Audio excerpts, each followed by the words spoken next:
So now that you understand the basics of single subject design, let's take a second to step back and just reflect on how single subject design, single subject experiments fit in the greater schema of other research studies.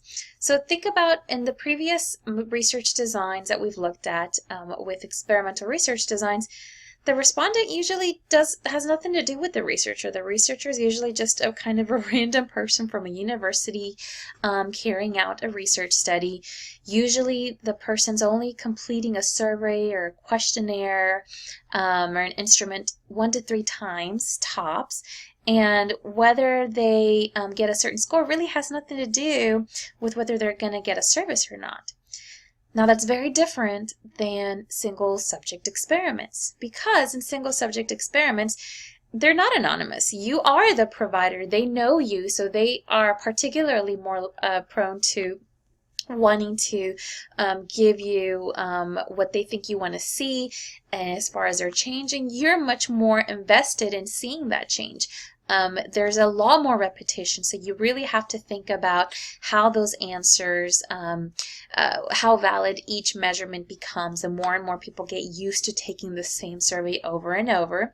And you have to look at the fact that those differences may not be that readily apparent, or they may be. So you may want to you may not have the type of significant changes you hope to see.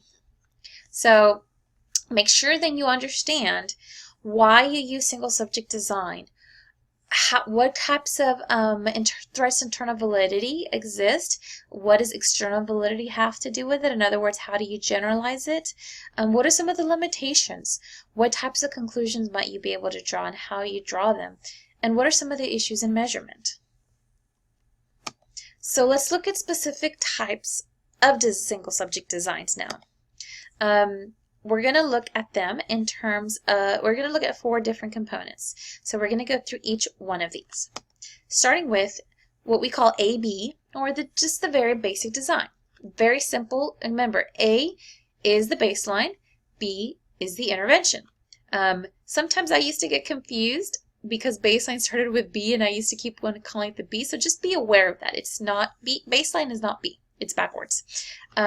So this is kind of simple. Let's say you're looking at antisocial behaviors by days. So again, you take multiple measurements. This one looks like it took 12 measurements, and then you implement the intervention.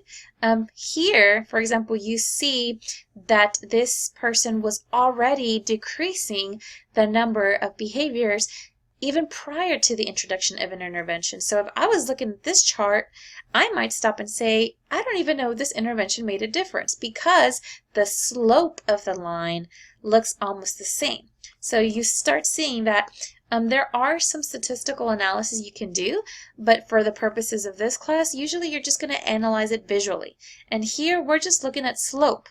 The slope hasn't significantly changed. In fact, the change maybe leveled off after a while. So we really don't know how the intervention made an impact, but just visually it doesn't appear that it did. You see that it is weak because you only have one baseline, but it's incredibly practical. Now, you do have something called ABAB, which is kind of like it sounds, baseline. So you measure without the intervention, then you do the intervention, then you take the baseline again, then you do the intervention. Now, here's the catch for this one.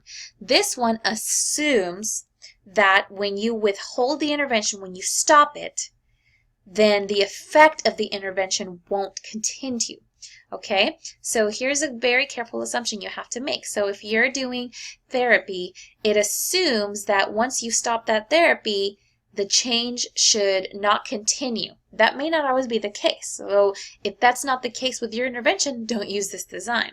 The other thing you have to be very careful about is you can't compare this baseline to this intervention. You can only compare this A to this B and this A to this B. So it's kind of like saying, if I apply this, can I look at the difference? Does intervention make a difference from this to this?